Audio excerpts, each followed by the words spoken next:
Welcome back to the deep dive.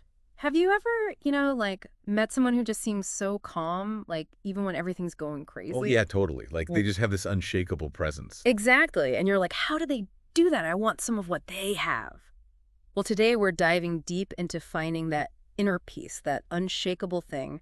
And we're doing it by exploring this talk called Christlike Poise. Oh, interesting. Yeah, it's by Elder Mark A. Bragg from the April 2023 General Conference of the Church of Jesus Christ of Latter-day Saints. Okay, for those who aren't familiar, General Conference, it's like this twice-a-year event. Yeah, where like church leaders give guidance and like inspiration to the members, sort of like a spiritual pep talk. I like that. A Yeah. spiritual pep talk. Okay, so what's this Christ-like poise all about then? Well, Elder Bragg, he makes this really interesting point. He says it's not just about, keeping your cool on the surface, It's deeper than that. way deeper. It's like that inner strength everyone's always searching for. Absolutely. Yeah. That quiet confidence we all crave. Yes. So, get this. The whole talk starts with this story about basketball. Basketball. Okay, now I'm intrigued. How does that work? I know, right? So it turns out Elder Bragg's dad was like this amazing athlete, even played for the legendary John Wooden. Wait, John Wooden, as in UCLA coaching legend John Wooden? The one and only Mr. Pyramid of Success himself. Wow, okay, this just got real. Right. So picture this. Elder Bragg's about to start his senior year of high school basketball, wants to make his mark, so he asks his dad for advice. All right, sense, go to the best. Right. But his dad, super religious guy, he tells him to go to Coach Wooden for guidance. Interesting. I mean, it's not exactly the obvious connection, basketball and spiritual guidance. I know. So Elder Bragg, he gets his meeting with Coach Wooden, the coaching icon, and guess what he tells him? Okay, I'm on the edge of my seat. What do you say? He says, "Your father told me that you've joined the Church of Jesus Christ, so I know that you have faith in the Lord. With that faith, be sure to have poise in every situation. Be a good man in a storm." Be a good man in a storm. Wow, that's actually really powerful. Right. But how do you get from the basketball court to, like, life? You know what I mean? Well, that's the brilliance of it, I think. Elder Bragg, he uses that sports analogy, the pressure of the game, to show that life's going to throw you curveballs too. It's like those high pressure moments, they're going to come whether you're on the court or, just living life. Exactly. And it's that inner strength, that poise, that helps you stay focused, helps you perform your best when it really matters. It's like that quiet confidence, Yeah. right? That you can handle whatever comes your way. Right, exactly. And what I think is really cool is how he brings it back to having, like a coach or a mentor. Oh, interesting. So not just in sports, but in life. Yeah, like someone Yeah. who's been there, done that, weathered the storms, and can, you know, guide you, someone you trust. Okay, so it's not just about looking calm. It's about cultivating this deeper sense of like stability. Exactly. And it comes from like something bigger than yourself. Okay, so that's where this whole idea of spiritual poise comes in, right? Yes. Elder Bragg, he talks about it as this, like ability to stay grounded, keep your eyes on what matters, especially when things get tough. He even quotes this other leader, President Hugh B. Brown, who said, "Faith in God and in the ultimate triumph of right contributes to mental and spiritual poise in the face of difficulties." So it's not just slapping on a fake smile and pretending everything's perfect. It's about finding that inner compass, that keeps you steady even when everything's chaotic around you. Right, like a deep sense of peace that doesn't depend on, external circumstances. That's really resonating with me because, I mean, let's face it, life can be crazy, but this whole Christ-like poise thing, it suggests there's a way to tap into something, well, more enduring. Totally. It's about finding that inner strength that can't be shaken. Okay, but I gotta ask, do we have any, like, real-life examples of this? Like, someone who actually embodies this Christ-like poise? Because right now it still feels kind of theoretical. Oh, totally. And Elder Bragg, he gives this really cool example from his own life. It involves someone you might recognize, President Russell M. Nelson. Wait, seriously, President Nelson? Okay, now I have to hear this. What's the story? So back before he was president of the church, President Nelson, he was a world-renowned heart surgeon. Like we're talking intricate, high-stakes procedures. Yeah, no pressure there. Right. And Elder Bragg shares this story about a time when Dr. Nelson was performing a quadruple bypass. Oh, wow. I can only imagine the pressure in that room. I know, right? One wrong move. But anyway, in the middle of this super delicate surgery, the patient's blood pressure just plummets. Oh no, what did he do? So this is where the poise comes in. Instead of panicking, like most people would in that situation, Dr. Nelson, he's just calm, collected, and he quickly figures out the problem. Turns out one of the surgical clamps had accidentally been removed. Oh my gosh, that's terrifying. I know, but he handles it like a pro. Immediately addresses the clamp situation, stabilizes the patient, and then, and this is the part I love, he turns to the team member who, made the mistake and says, "I still love you." Wow. Just wow. Talk about grace under pressure. In that moment, with so much at stake, he chose compassion. Right. It just like he understood that everyone makes mistakes, especially in high-stress situations. It's like leading with love instead of blame. Okay, that story gave me chills. It's pretty powerful. But wait, it gets even better. He has, and this is the part that always makes me laugh, he says, "Sometimes I love you more than other times." Oh my gosh, that's amazing. A little humor to diffuse the tension. Right. That's what's so key about this whole story. It shows that poise, it's not about being, robotic or emotionless. It's about staying grounded, focused on what really matters. And yeah, sometimes a little humor goes a long way. Absolutely. It's about being human, but being our best selves, even when things get tough. Okay, so we've got Coach Wooden, be good in a storm, and now Dr. Nelson, modeling composure under pressure. But I have a feeling Elder Bragg doesn't stop there, does he? He does not. He takes this whole poise idea to a whole other level, bringing in the ultimate example of poise, Jesus Christ. Now we're getting to the heart of it, specifically his experience in the Garden of Gethsemane.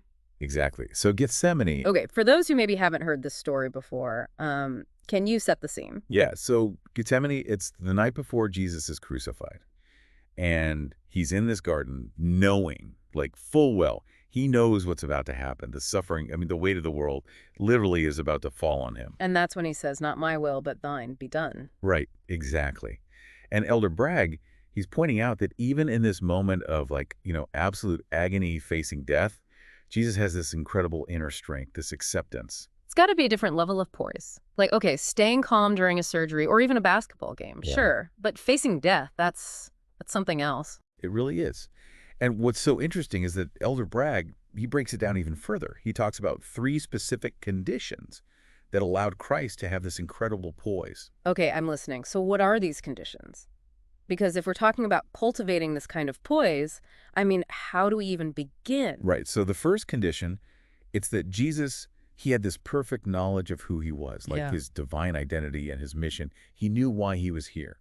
So, like, if your sense of self is rooted in something bigger than yourself, something eternal, that's going to make facing challenges a little easier, right? Absolutely. And then the second condition was he completely understood, the eternal plan of happiness. God's plan for everyone. He had that bigger picture, the ultimate long game in mind. I love that. Okay, so that's 2. What's the third? The third thing is he had complete faith in his atonement, the power of it to save. Now, the atonement might be kind of unfamiliar, but just think of it as this ultimate act of love and sacrifice. And Jesus, he totally believed that his actions, they would redeem humanity from, sin and death. Okay, so it's this deep understanding of his own divinity, his purpose, and then this unwavering faith in the power of his sacrifice. That's powerful. It really is. And look, we might not be facing, crucifixion, but I think there's a message there for all of us, no matter what you believe. Just having a sense of who you are, a belief in something bigger than yourself, it can give you so much strength. It's like having that internal anchor, that unwavering center, even when everything around you feels like it's falling apart. Yes, exactly. And to really kind of drive home this point about poise, Elder Bragg, he brings up this contrasting example, someone who, well, maybe didn't quite handle the pressure as well. And that would be Peter. Oh, Peter. Always good for a, shall we say, memorable reaction. What did he do this time? So remember when they came to arrest Jesus in the garden? Super high stress, everyone's on edge. And out of nowhere, Peter, he whips out his sword. Oh, no. Oh, yeah, and he cuts off the ear of the high priest's servant. Whoa. I'd say that's a bit of an overreaction. So much for that whole staying calm thing.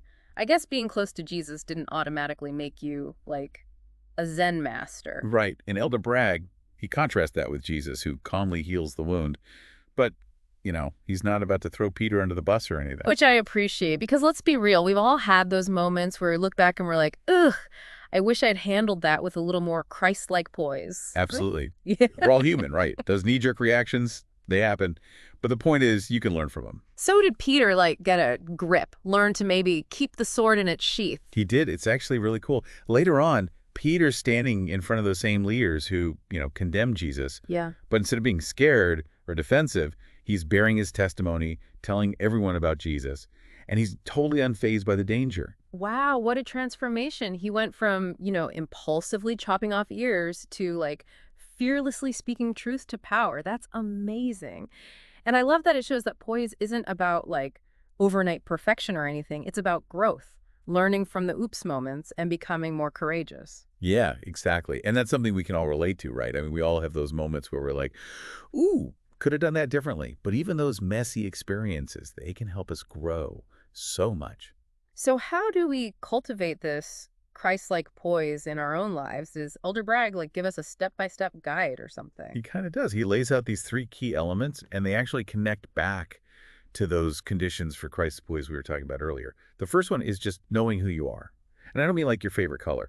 I mean understanding your worth, that you're a child of God. It's about that inherent goodness we all have, that connection to something bigger. And that brings, what, a sense of belonging and stability. Exactly. When you have that foundation, it's like the world can't really shake you as much. Yeah. And that helps you face challenges better.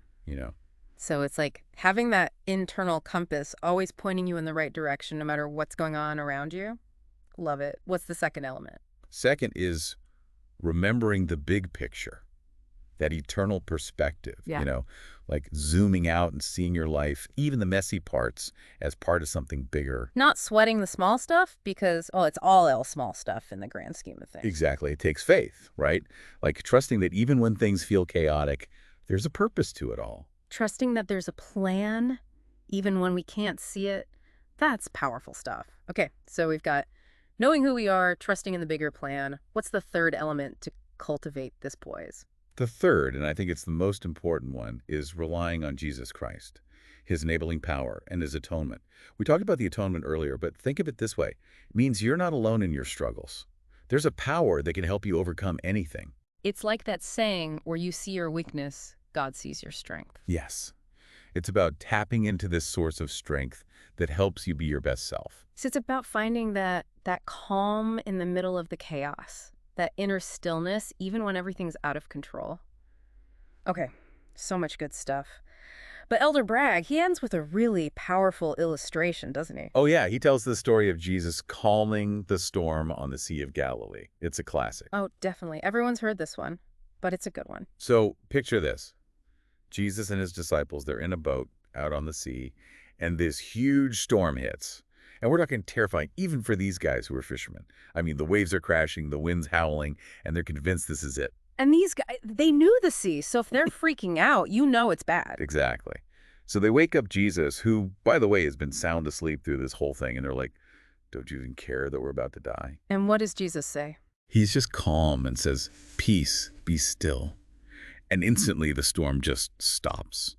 Silence. But then he looks at him and asks, why are you so afraid? Where is your faith? It's such a good question because it's not just about the storm, right? It's those times when we're afraid, when we lose that inner peace, that trust. It's about trusting that Jesus has power over the storms in our lives, whatever they are, and that when we trust him, we can find peace no matter what. It's not that the storms disappear, but that we have the strength to get through them and the knowledge that we're not alone. We can find that Christ-like poise. Yes, and that's something everyone can find no matter what you believe. That deep peace that comes from knowing who you are and trusting in something bigger than yourself. And facing challenges, the big ones and the little ones, with courage and grace. And a little humor, right? Always. I love that. It's about facing those challenges with Christ-like poise. So for our listeners, here's something to think about. Where in your own life could a little more of that inner peace make a difference? What would it look like to navigate your own challenges with a bit more grace, a little more trust, and yeah, maybe even a little more humor? Thanks for joining us on this deep dive. We'll see you next time.